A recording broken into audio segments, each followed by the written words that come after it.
Jonathan Sterling pulled into his circular driveway 2 hours earlier than expected, the engine of his silver Mercedes purring to a stop beneath the grand portico of his estate. At 45, he had built a financial empire through relentless determination, but the cost had been steep. His marriage had crumbled 3 years ago, leaving him to raise 10-year-old Marcus and 8-year-old Lily, largely through the care of housekeepers and nannies. The house stood silent as he entered through the mahogany front doors, his Italian leather shoes clicking against the marble foyer. He had left the Tokyo merger meetings early, exhaustion weighing heavily on his shoulders. All he wanted was to grab some files from his study and perhaps catch a glimpse of his children before they went to bed. As he moved through the hallway, the sound of gentle laughter drifted from the formal dining room. Jonathan paused, his hand on the brass doorknob. When had he last heard such genuine joy in his own home? He opened the door quietly and froze. There at the polished mahogany table beneath the crystal chandelier sat his children with Elena Vasquez, their housekeeper. But this was not the efficient, reserved woman who usually maintained his household with quiet professionalism. Elena, dressed in her simple burgundy uniform with its crisp white collar, was beaming as she set down an elaborate chocolate cake decorated with fresh berries. Marcus, wearing his favorite yellow polo shirt, was practically bouncing in his chair with excitement. "Elena, this is the most beautiful cake I've ever seen," he exclaimed, his eyes bright with wonder. Lily, her blonde hair braided neatly and wearing her purple dress, clapped her small hands together. "Did you really make this just for us?" Elena's voice was warm and gentle as she replied, "Of course, my darlings. Every child deserves to have someone celebrate them, even on ordinary days." Jonathan remained motionless in the doorway, watching as Elena carefully cut perfect slices of the rich chocolate cake.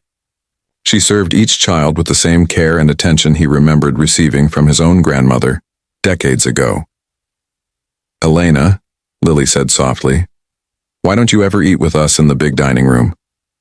The housekeeper paused, her knife hovering over the cake. "Well, sweetheart, this is your father's beautiful dining room. It's meant for the family." "But you are family," Marcus said matter-of-factly, as if stating an obvious truth. "You make us breakfast every morning and help with homework and read us stories when we're scared." Elena's eyes glistened as she sat down between the children. "You two are very special to me," she said, her accent softening her words. "In my country, we believe that love makes a family, not just blood." Jonathan felt something crack inside his chest. He watched as Elena listened intently while Marcus explained his science project, offering gentle suggestions and genuine enthusiasm. When Lily shyly asked if Elena would braid her hair differently tomorrow, the woman's face lit up as if she'd been asked to plan a royal coronation. "Elena," Lily whispered conspiratorially, "I wish you were my mama." The words hit Jonathan like a physical blow. He saw Elena's composure falter for just a moment, her hand trembling slightly as she reached out to smooth Lily's hair. "Oh, my sweet girl," Elena said softly. "Your mama loved you very much even though she had to go away. And your papa loves you more than all the stars in the sky, even when his work keeps him busy." "But he's always working," Marcus said, his voice carrying a sadness that made Jonathan's throat tighten. "Sometimes I forget what his voice sounds like." Elena's response was gentle but firm. "Your father works so hard because he wants to give you everything good in this world. Sometimes grown-ups show love differently than children do, but I see how he looks at your pictures on his desk, how he asks me every day if you're happy and healthy." Jonathan had heard enough. He stepped back from the doorway, his heart pounding as he made his way to his study. But the sounds of their laughter followed him, and for the first time in years, he couldn't focus on the financial reports spread across his mahogany desk. Elena had been with them for 18 months, hired through an agency after the previous nanny quit without notice. She was 42, a widow from El Salvador who had come to America to build a better life for herself.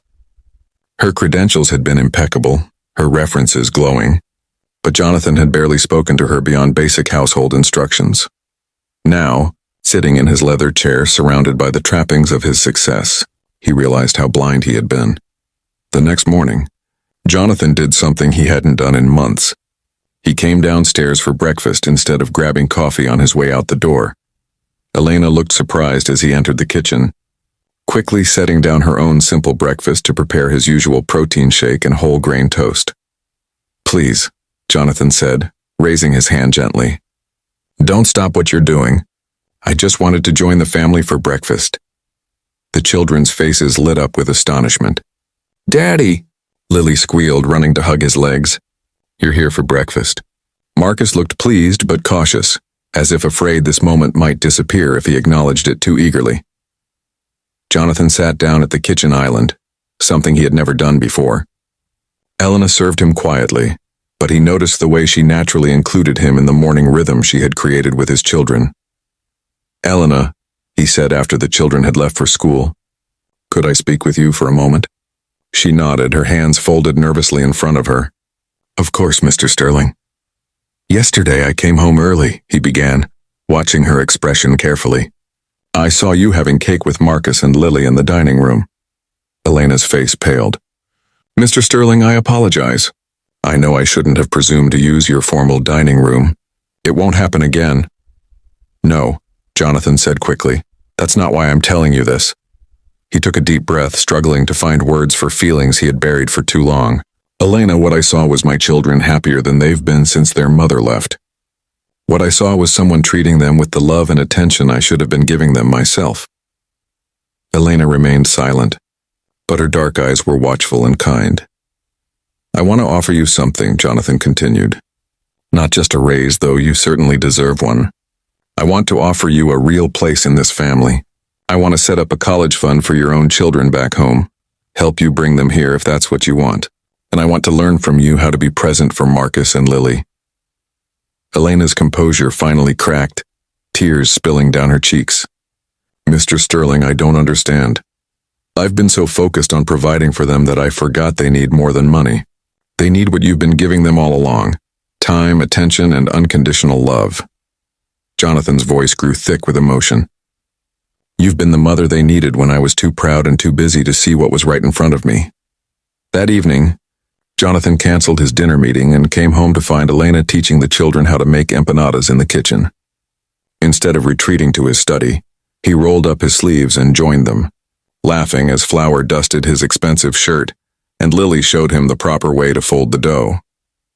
As they sat around the kitchen table sharing the meal they had created together, Jonathan looked at Elena and understood that sometimes the most precious gifts come not from what we can buy, but from the open hearts of those who choose to love us when we've forgotten how to love ourselves. "Elena," he said softly as the children cleared their plates, "thank you for teaching my family what it means to be a family again." She smiled, her eyes bright with joy and hope. "Mr. Sterling, it has been my honor to love these children, and now perhaps you can teach me about building dreams in America, while I teach you about building happiness at home." Outside, the estate's manicured gardens gleamed in the evening light, but inside the kitchen, surrounded by the warm glow of Elena's care and his children's laughter, Jonathan Sterling finally understood that he had found something worth more than all his wealth. He had found his way home.